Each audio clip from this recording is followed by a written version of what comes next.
Welcome to The Thought Card, a podcast about travel and money, where planning, saving, and creativity leads to affording travel, building wealth, and paying off debt.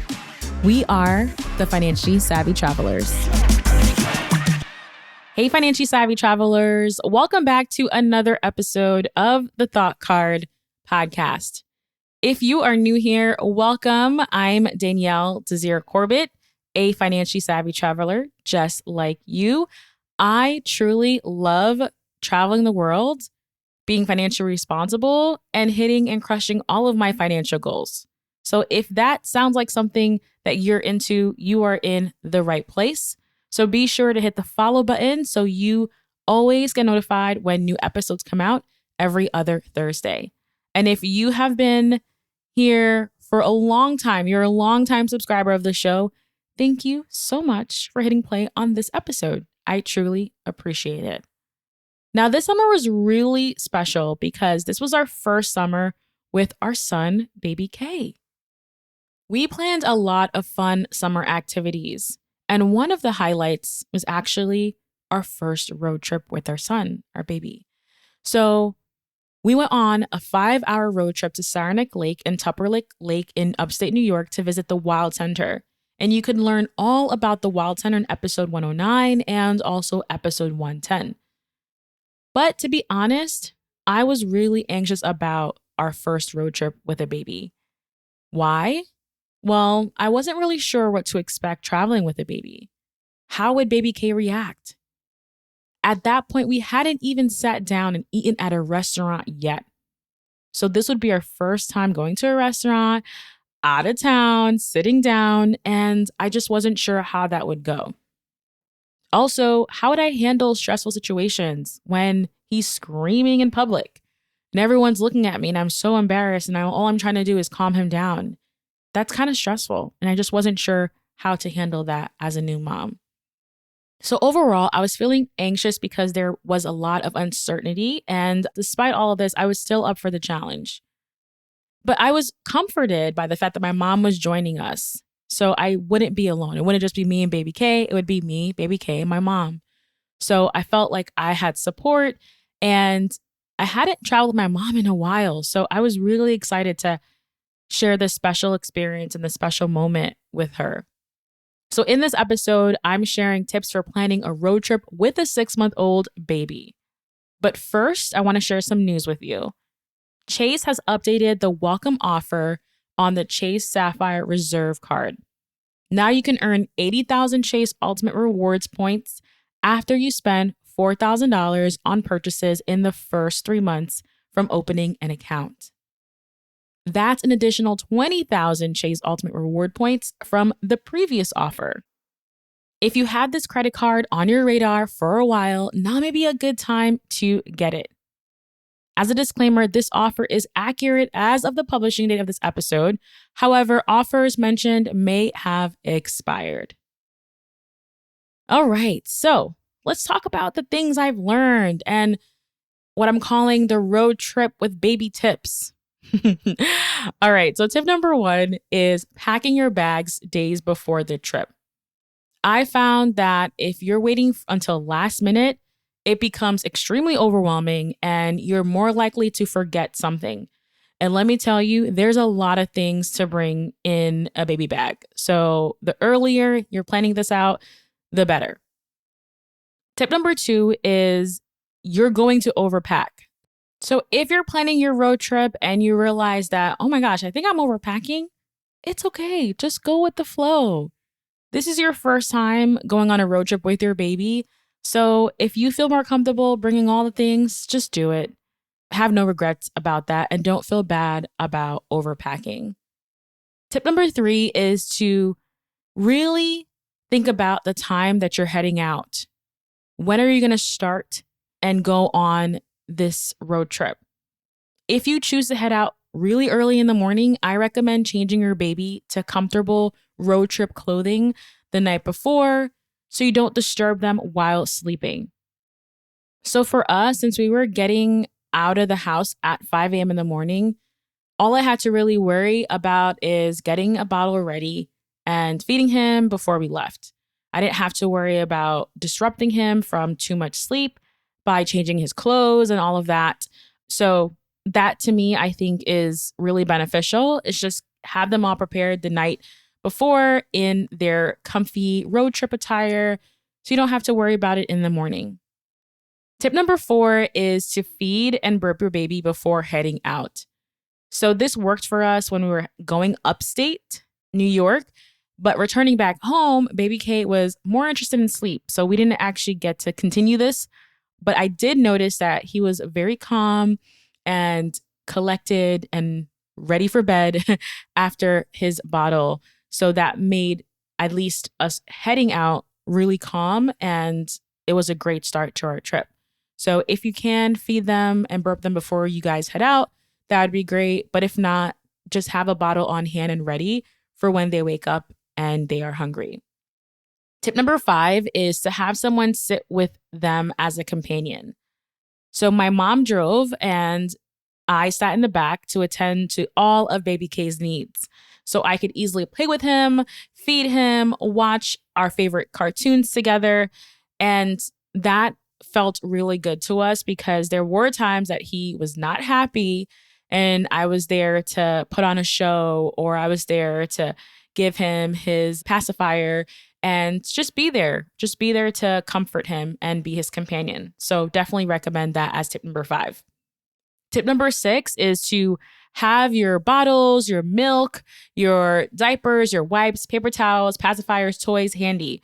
And I do not mean handy in the back of your car, in your trunk of your car. I mean with you on your person, because you're going to need all of these things. Again, the bottle, the milk, the diapers, the wipes, paper towels, bib if they spit up or just a lot of drool, pacifiers for just calming, and toys. These are all very, very helpful and handy. So just making sure that you have all these things with you within arm's reach is just really helpful.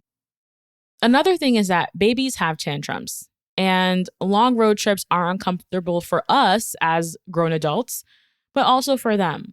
So just do your best to comfort them.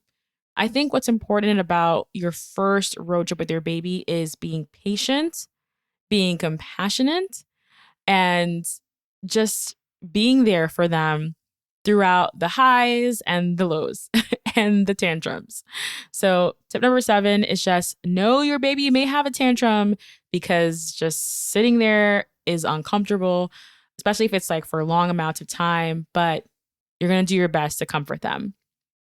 Now, with that being said, my 8th tip is to know what to do when they do have a tantrum.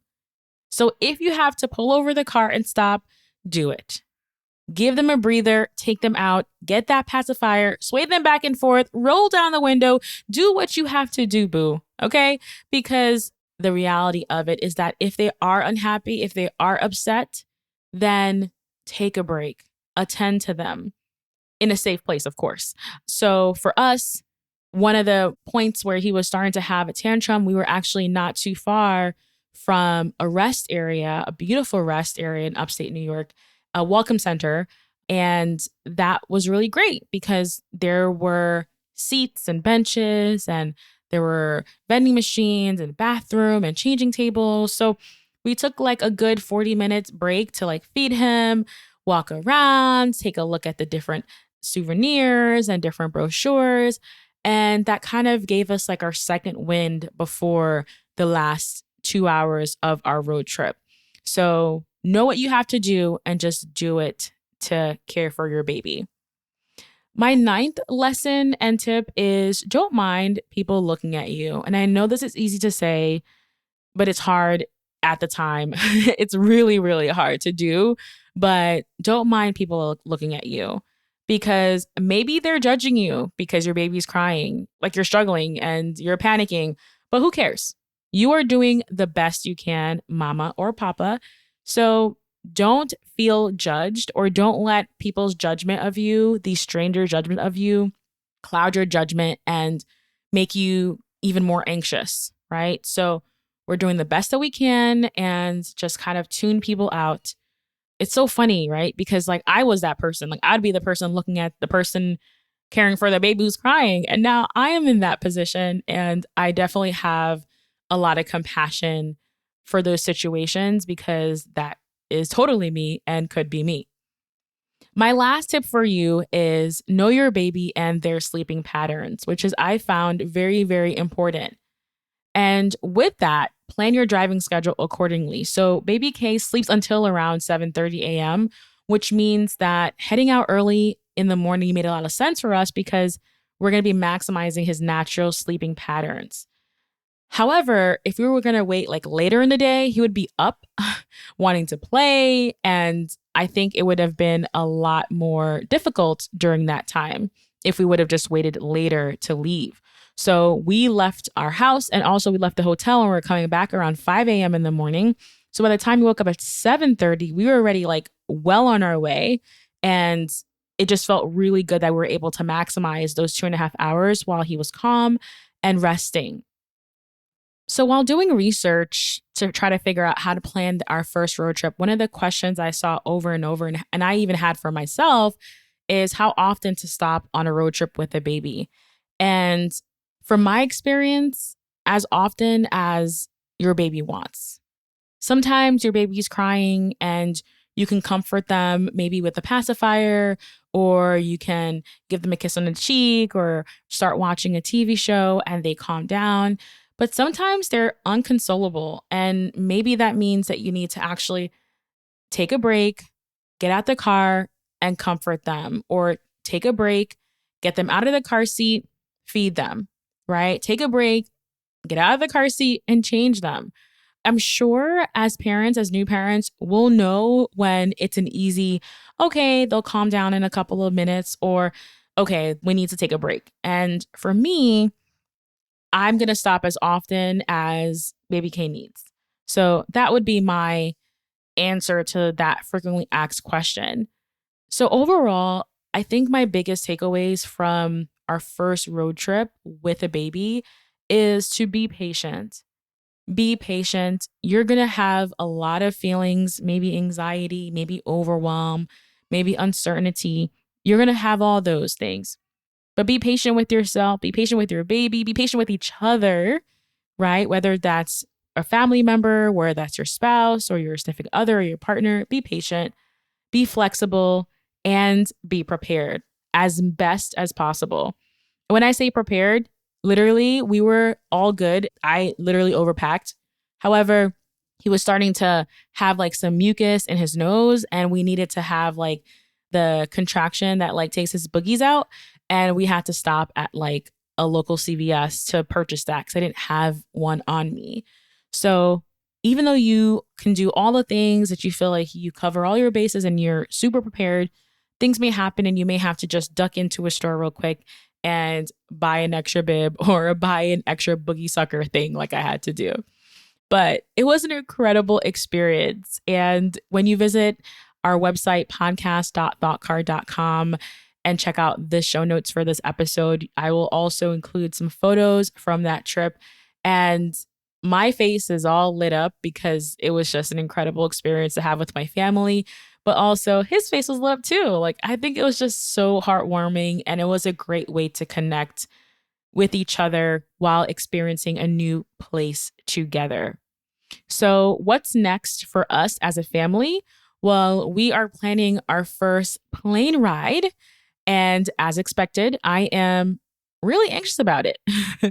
But I am up for the challenge, and I will, of course, report back with my findings when we conclude that trip. In the meantime, I'd love for you to listen to episode 15, where Daniela Gibbs shared some great tips for traveling with kids as a single parent.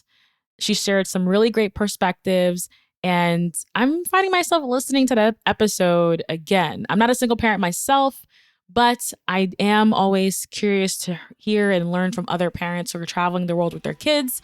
So I think you'll really enjoy that one. All right, financially savvy travelers, thanks again for tuning in, and I will see you in the next one. Bye. I hope you enjoyed this episode, but don't forget there's way more where that came from. When you become a supporter of the show, you'll get bonus episodes, additional tips on affording travel, real-time updates, as well as strategies for building wealth and creating multiple income streams. Head over to thoughtcard.com/join to support. Also, be sure to follow me on Instagram. I'm at the Danielle Desir. Slide in my DMs and share with me your thoughts about this episode. What did you enjoy? What stood out to you? Let me know. I'd absolutely love to connect with you outside of the podcast. See you in the next one.